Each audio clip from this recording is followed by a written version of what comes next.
we are just about to leave our camp for last night, just near Bilkeys in Albania. I don't know if that's how I pronounce it, but that's how I'm saying it. We're actually staying at a church, and the people here have been absolutely brilliant with us.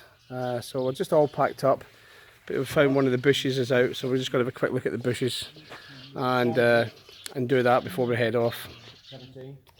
But it's all looking good. Guys are just checking over the vehicles now before we set off. And that'll be us. We're heading into Greece today, just over the border into Greece. It's about 170 miles, which is kind of, doesn't sound a lot, but it's off-road, so it's a long day. And we may not quite make it, but we'll get as close as we can. So that's us for today.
This is a road, isn't it, Jace?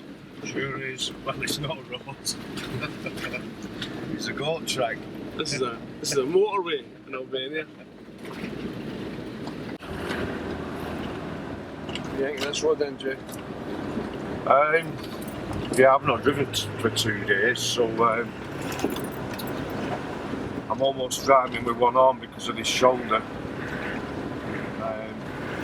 Yeah, it's quite dodgy in places, so it needs to be taken with care. Because as we know from past experience, we need to get there in one piece and not in a few pieces. It's a case of just taking it easy, being careful, and for the lads that are passengers, to try and enjoy it. And there's no rush. Yeah. So, trip so far for you. You know, I know this is a bit of a bumpy interview, but Yeah. and you're concentrating. But I want you to also think about what you've gained so far. You know, like Patience is probably one of the biggest things that I've learned to improve so far on this trip. It's never been one of my greatest attributes, but yeah, you've got to have it on this trip. and how do you think that would transfer into normal life? I'm hoping it'll give me a longer fuse before my glass overflows. So I'm hoping it's going to make my glass less full in stressful situations, so that I can give the situation more time to go in the right direction. They don't always go in the right direction, for the individual, but yeah, I'm just hoping it'll, like I say, patience is the biggest thing I'm learning on this trip up to now. That and helping others out, being part of the team, and Well, I've noticed you doing that lots and lots of times, and sometimes even yesterday you stepped in, and I think I made a comment that you were giving us advice, and but that's what this is all about, isn't it, at the end of the day, because we want to see you grow, and you've got your own mind. It's not about being told what to do every time, is it? no, and it's going back to a discussion we were having earlier.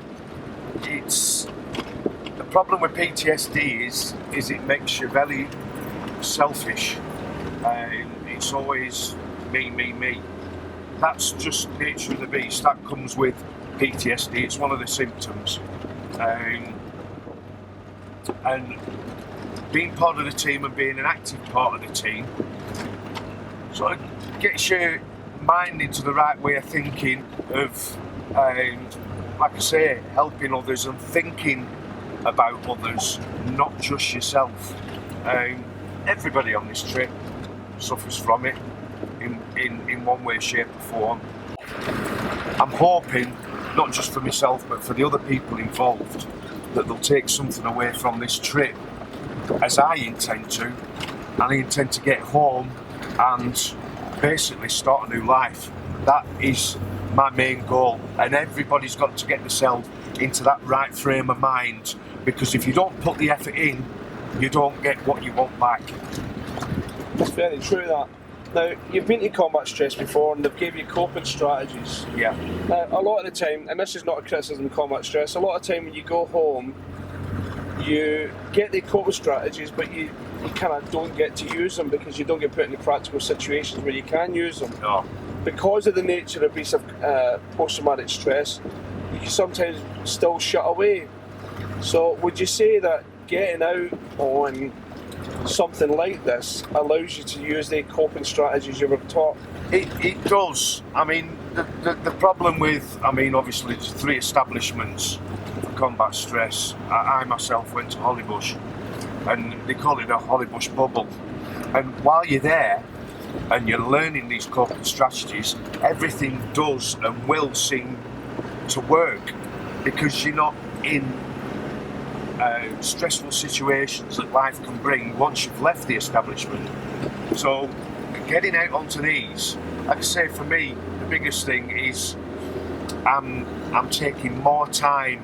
I'm learning when to stop, take a deep breath, take time out before going back to the problem or the situation that, you know, that has caused me the symptoms in the first place. So yeah, it's a definite positive move being on a trip like this, and just everybody that's involved on the team all have to get in that same frame of mind. Nobody's actually doing anything to put them in a difficult position. Yes, we're being tested every day, but in a way those tests are advantageous because we're learning to cope better than we would if you sat in a classroom just learning about things. So, as you've just mentioned, that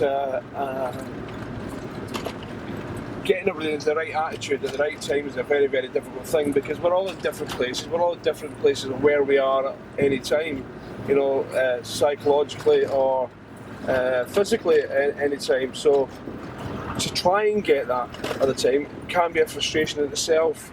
Yeah. And this is the things that we are trying to establish here. That so in life, when you get back home, when you get put into difficult situations where people tend to maybe rub you up the wrong way, or they don't do the things you would do, or the way you would do them, hopefully what we're learning here is that we don't let it get to us too much, that we allow that everybody has their own kind of map of the world. It doesn't necessarily it's the same map of the world as we've got, and how they live that, their life in that map, their map of the world, is completely different to how we live our lives and our map of the world. Yeah, myself, I joined the army at an early age. I left school a day early to join the junior leaders, and what I've noticed over the years and what I've realised is we were at a very impressionable age, so we've been conditioned into being at a certain place at a certain time, if not 5 minutes before, and what we have to get into our skulls is civvies aren't like that. If they don't get to a place on time, it's no big deal.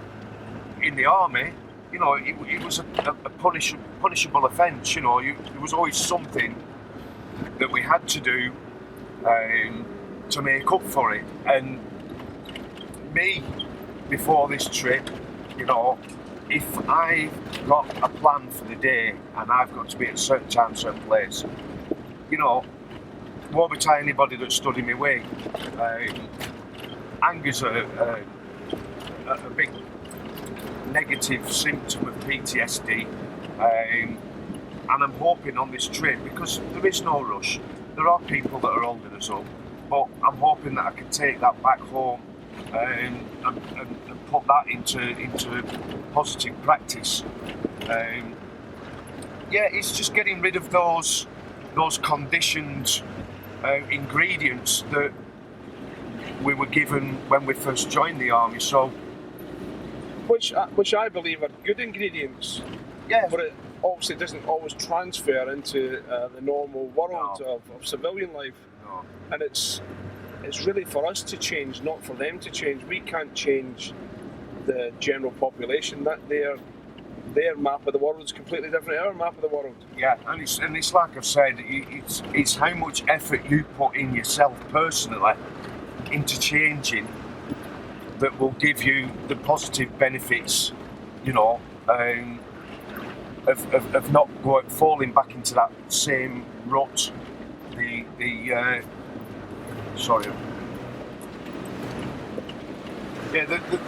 conditioned rut that the army have put us all in through training.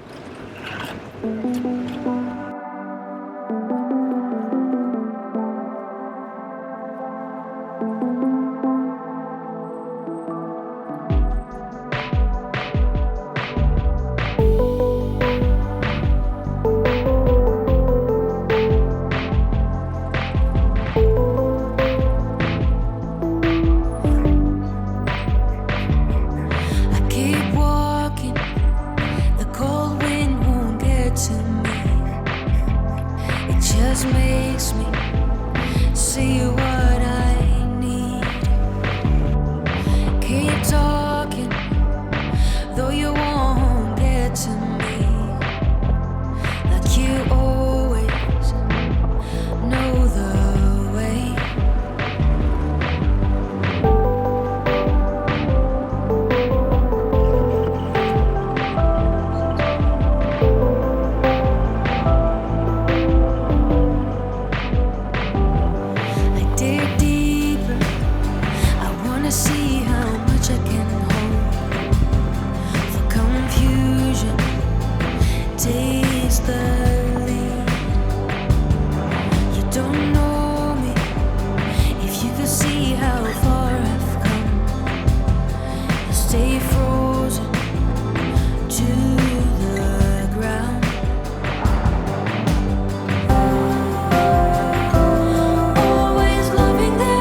So here we are, and we're in a place called Lake Ohrid, which is in Albania. In the background, you may just see some lights. That's Macedonia there. We've just come through Macedonia.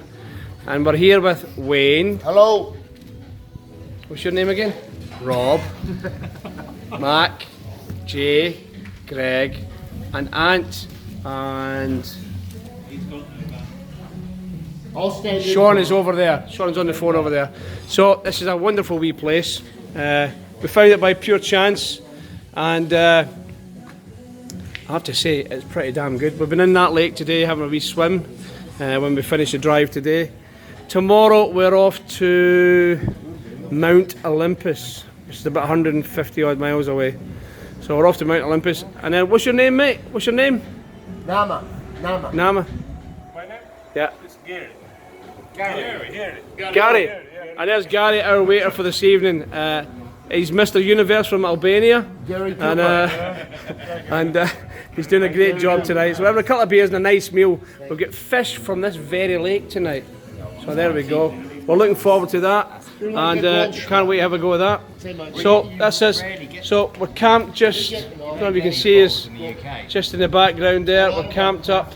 We've just got the fox wings out tonight, a couple of sidewalls on. There's a nice little breeze coming here because it was very hot today, wasn't it? It's gotten rid of the bugs. It has got rid of the bugs. It was the midges were out tonight, and well, I don't know if they're midges. Midges in Scotland, isn't it? Aye, well, no, they're like 8 feet tall in Scotland. In Scotland, aye, that goes with the haggis. The haggis, the Aye. haggai. Haggai have only got short little legs at the front, so if you startle them, they trip right over. And that's one breed. The other ones have short legs on one side and long legs on the other side, so they can run around the contours of the hills. Aye. Yeah, so that's the haggai. So anyway, so that's us the day. Oh, satellite dish as well. I don't know what we're using that for. And we've got Wi-Fi too. It's because they're getting Southern Hemisphere television. Is that what it is? Aye. From Macedonia. Macedonia. Albania. Macedonia. Right, we've been pleasantly surprised by Albania, have we? Would you say? You know, like we heard stories about Albania. In fact, I spoke to a couple of army mates before I left for here, and they were quite disparaging, I would say, and I would say that it wouldn't be safe.